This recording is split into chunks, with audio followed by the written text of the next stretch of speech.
C'est une question que nombreux observateurs et politiques se posent. Sommes-nous à la veille d'une nouvelle guerre mondiale ou d'un conflit généralisé?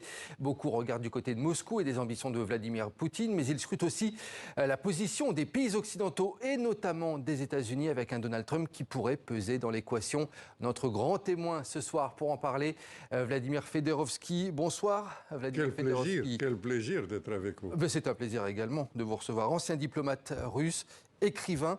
Vous venez de sortir Staline et Poutine, dialogue d'outre-tombe.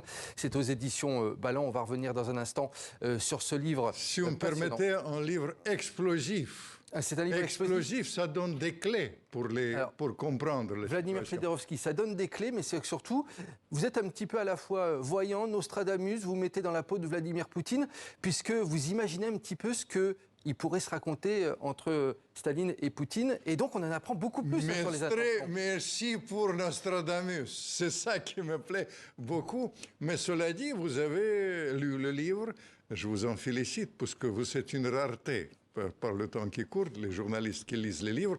Mais je dois vous dire que dans les dernières pages du livre, j'ai prédit ce qui se passe, c'est vrai. Mais c'est un livre un peu à plusieurs facettes. Ça donne les clés historiques, les parallèles psychologiques, parce que c'est très intéressant maintenant, quand le jeu de Poutine, de comprendre la psychologie de Poutine. Mais il y a deux aspects que les gens n'ont pas compris tout de suite. Le premier aspect, c'est, vous savez, dans ce monde, il y avait des approximations d'analyse qui ont été faites. Poutine au début de la guerre, l'Occident avec les sanctions, on va mettre la Russie à genoux, etc., toutes ces choses-là, le changement de régime en Russie, tout ça, on prenait ce désir pour la réalité. Et je me suis demandé comment je peux faire le bilan de ce qui se passait depuis 3 ans. Et dans le livre, vous avez toute l'évolution au fur et à mesure, mais hélas pour moi. Mais rien n'est inventé. Vous savez, j'ai mené une enquête, il faut que je sois compris. J'ai mené une enquête très pointue. Ce que dit Vladimir Poutine dedans, c'est vrai. Bien sûr, j'ai mené une enquête, ce qui dit dans le petit comité, comment ça se passe. Évidemment, malheureusement, je ne pouvais pas ressusciter Staline. Bien sûr. Mais les néo-staliniens, aujourd'hui, ils ont le vent en poupe. Et ils représentent l'alternative. Pourquoi Staline a le vent en poupe actuellement en Russie ? Parce qu'il était visionnaire sur plusieurs choses. Tout d'abord, objectivement, c'est un symbole de la confrontation avec l'Occident. Et ça est tombé au pinacle. C'est un symbole aussi de réorientation de la Russie vers l'Asie. Et elle doit s'appuyer sur ses propres forces et réorienter vers l'Asie. Et vous savez, je pense que le plus grand échec et bêtise occidentale dans la réalité dans cette affaire, qu'on a poussé la Russie dans les bras de la Chine. Le résultat de ça, au-delà des sanctions, des approximations, de tout ce que je raconte, mais c'est surtout ça qui est le plus grand danger. Et sur ce plan-là, Staline, il était prémonitoire. Et dernière chose, Staline, c'est un symbole de la Deuxième Guerre mondiale, de victoire russe contre les nazis. Et pour les Russes, c'est très important. Mon père, qui était un grand Ukrainien, et il était héros de la guerre, mais dans ma famille, il y a 11 personnes qui ont péri au front contre les nazis. Vladimir Fedorovski, vous dites que vous dessinez un petit peu les contours de ce qui pourrait se passer. Je parlais tout à l'heure de l'avènement, peut-être, d'un conflit généralisé. Je voulais quand même lire pour nos téléspectateurs un passage que vous donnez, page 312. Vous faites parler Poutine dans ce passage. Au lieu de cela, la Russie pourrait considérablement augmenter ses opérations en Europe, fournir des missiles et des renseignements par satellite ou au Hezbollah ou aux Houthis, ou si elle ressent le besoin d'aller plus loin, attaquer les satellites occidentaux qui sont essentiels pour cibler et guider les frappes ukrainiennes. C'est une phrase que j'ai prise parmi tant d'autres, mais quand on lit ce genre de phrase, on se dit le conflit, il pourrait se généraliser à l'Europe, voire au monde, ces prochains mois, ces prochaines années. Je vais vous dire, toutes ces approximations nous sont mis à la porte de la Troisième Guerre mondiale. Moi, je considère qu'on ne vit pas un des moments les plus dangereux, mais le moment le plus dangereux depuis la Deuxième Guerre mondiale en Europe et dans le monde. Et sur ce plan-là, il faut être lucide. Parce que finalement, dans le livre, il y a un petit message à vos collègues, pas à vous, franchement, ici, mais à vos collègues, qui ont beaucoup raconté d'histoires, beaucoup de faits des approximations. On prenait ce désir pour la réalité. Et aujourd'hui, je pense que comme on est au bord du gouffre, il faut donner les éléments très précis. Et dans le livre, vous avez au fur et à mesure tous les éléments, y compris sur la psychologie secrète de Poutine. Et est-ce qu'on peut croire encore Vladimir Poutine aujourd'hui, quand par exemple aujourd'hui cet après-midi, il dit qu'il va ordonner la production en série des missiles longue distance, qu'il voudrait mener des essais en situation de combat tous les jours? Il déclare des choses comme ça. Est-ce qu'on le croit et est-ce qu'il faut le croire? Je vais vous dire, croire, il faut croire en Dieu. Dans la politique, moi j'étais un des fossoyeurs de la guerre froide, cofondateur du premier parti démocratique en Russie, j'ai l'habitude de voir ça autrement, vraiment à partir de l'analyse très précise. Poutine, j'ai longuement étudié Poutine, j'ai fait 6 livres sur lui, je suis un poutinologue vraiment connu dans le monde entier sur ce plan-là. Je dois vous dire qu'il va jusqu'au bout de sa logique et parfois il dit ce qu'il pense. Dans cette affaire, il y a une chose très précise. Quand il disait à propos de ses réactions aux fusées, au feu vert des Américains, des fusées de longue portée, c'est la première fois qu'il a parlé des lignes rouges. La première fois. Tous les autres, il n'y avait jamais utilisé. C'est pour la première fois. Aujourd'hui, c'est une nouvelle donne. L'escalade est vertigineuse, mais un petit espoir, comme je dis. Quel espoir? L'espoir que comme je suis à moitié ukrainien, russe et combattant de la paix, j'espère bien que le 20 janvier, ça va s'ouvrir une page de négociation de la recherche de modus vivendi avec la rappelle, Russie. Vladimir Fedorovski, vous parlez du 20 janvier. Mais pour nos téléspectateurs, le 20 janvier, c'est quand Donald Trump va arriver officiellement au pouvoir aux États-Unis.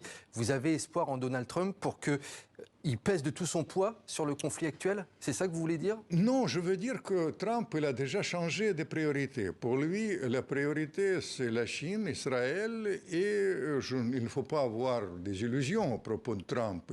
Il est tel qu'il est, mais peut-être il peut rechercher quelque chose d'autre. Mais en attendant, il faut qu'on arrive au 20 janvier, parce que je prédis une escalade en attendant. Parmi les approximations, il faut parler aussi de la situation militaire qui est dramatique. Moi, je suis d'origine ukrainienne et je sais jusqu'à quel point la situation est dramatique là-bas. Il y a le personnel qui manque, etc. Tout le monde est dos au mur, parce que Poutine, face à cette escalade, il peut réagir d'une manière très rude. Les Ukrainiens sont dans la situation dramatique et l'Occident, il dit qu'il ne peut pas perdre.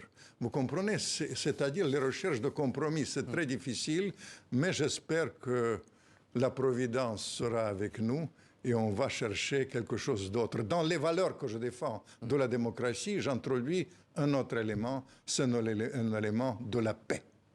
Qui peut aujourd'hui, selon vous, parler à l'oreille de Vladimir Poutine? On parlait de Donald Trump à l'instant, ça peut être lui. Qui d'autre?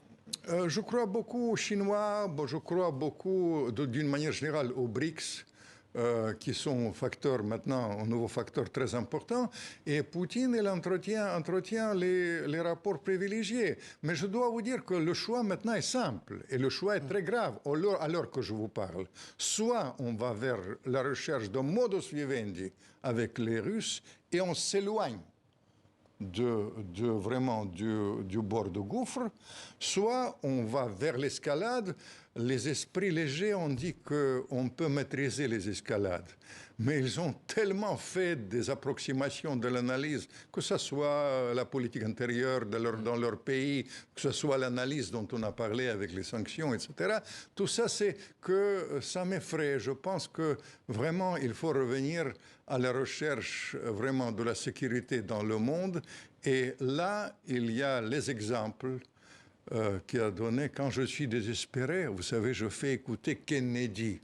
Et Kennedy, il disait que dans la guerre qui nous attend, il n'y aura pas ni vainqueur ni vaincu. Je parle du président, je ne parle pas du ministre de la Santé.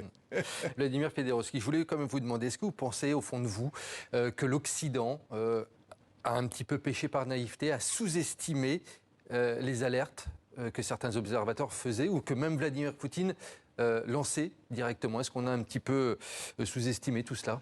C'est pas sous-estimé, c'est un problème vraiment de... C'est plus complexe que ça. Les gens qui sont aux affaires aujourd'hui, ils ne connaissent pas la guerre. Ils connaissent la guerre dans l'ordinateur.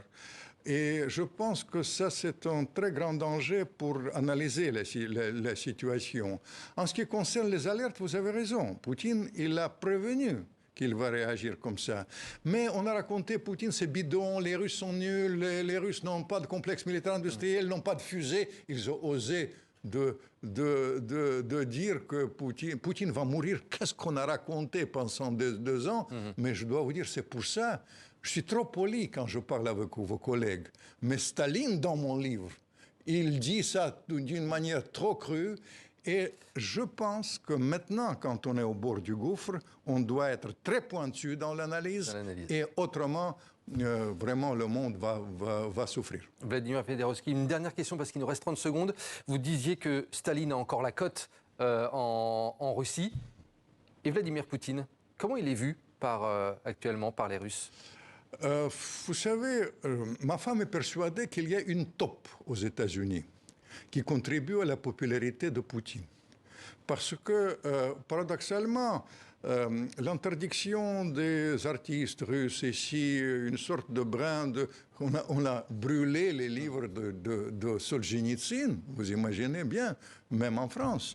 Tout ça, ça a contribué à une sorte de réaction de la population russe. Et je pense que Poutine garde sa popularité. C'est pour ça qu'il faudra prendre en compte ce qu'il dit et ce que je raconte, ce qu'il dit en petit comité aussi. Staline et Poutine, dialogue d'outre-tombe. Donc voilà, vous faites dialoguer Staline avec Poutine. C'est un livre passionnant et on apprend beaucoup effectivement sur Poutine, mais également sur le conflit actuel. Merci beaucoup Vladimir Fedorovski pour être venu sur le plateau de 64 minutes.